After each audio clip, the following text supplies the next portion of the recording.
if I die, say then they come back, I go come back like animal. I know come back like woman, I know come back like man. So I figure if like shark self, so I figure enter go main office there, swallow money. That snake when swallow them money, who catch them till today? Would you call the cops?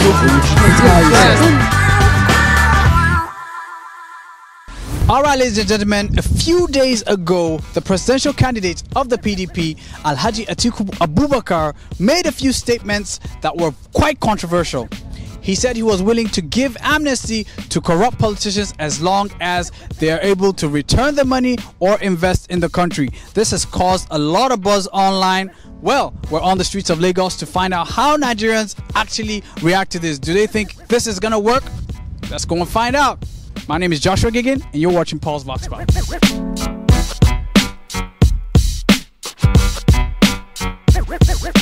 Atiku Abubakar and Peter Obi were at a town hall meeting, you know, the candidates, and they were being interviewed. And there was something Atiku Abubakar said that got everybody talking. He said if he is voted into power, he will be willing to give amnesty to people who have been convicted of corruption if they agree to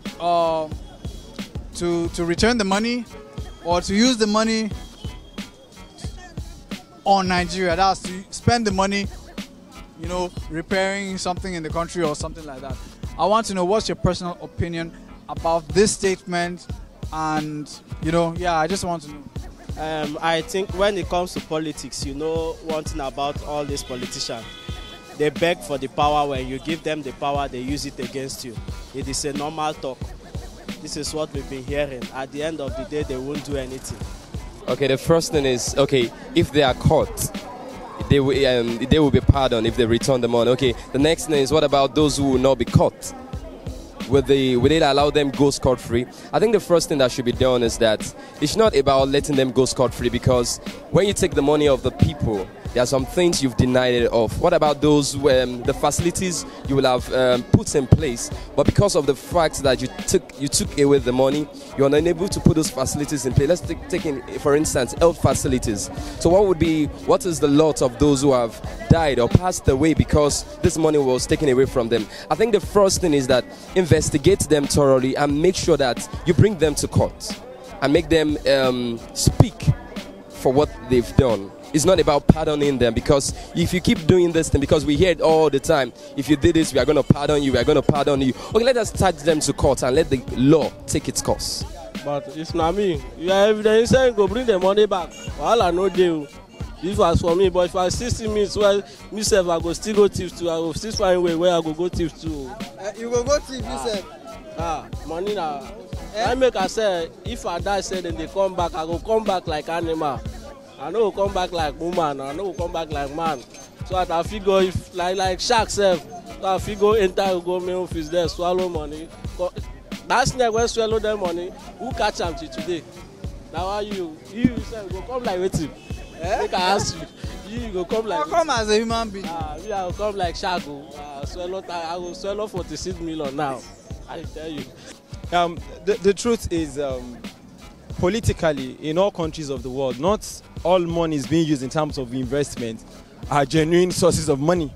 So just like the incumbent president traveled out and he got the title of fantastically corrupt, these countries in question, the first world countries or the developed countries, hide some of this money. They know where it's coming from. If you're not using it to develop your own place, they stock this money, they keep these people, they sell the estate to them. So internationally, for those who understand world politics, it's corrupt money that is used to finance 70% of your developed countries of the world. Are you talking about the likes of Sweden, the likes of United States of America? Do you really see the government exposing the corruption of some of these people into high-profile media cases? No, because the interest, which is national interest of the country, supersedes any of other interests, irrespective of the way you get some of these interests. I'm a political scientist. When any issues happen politically, you see the market women commenting on what they don't even understand the workings. And that's the problem we have. To me, ATIKU is a realist. Can you really convict a Nigerian politician with the current judicial system we have? If I may ask, from the time of No Ribadu till now, how many politicians or governors have been convicted? Maybe 2.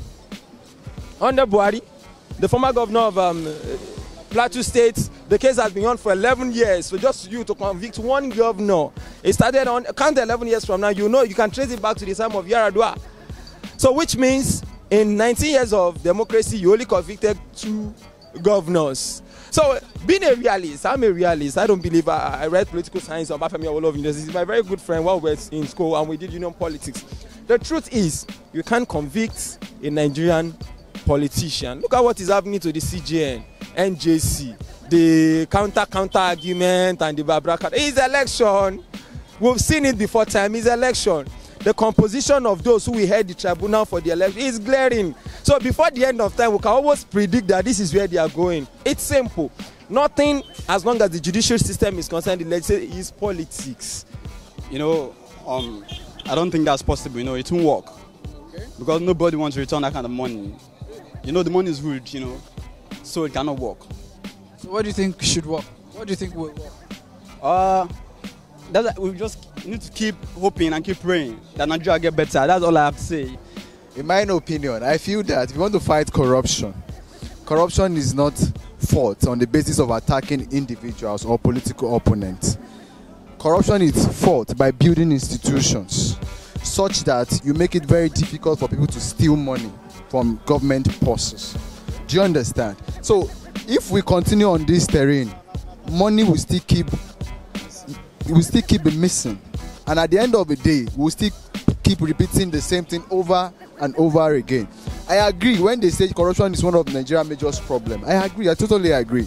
But in the other way around, this government has not fought corruption in the true sense of fighting corruption, and that has been the practice ever since this recent democracy, since 1999 till date.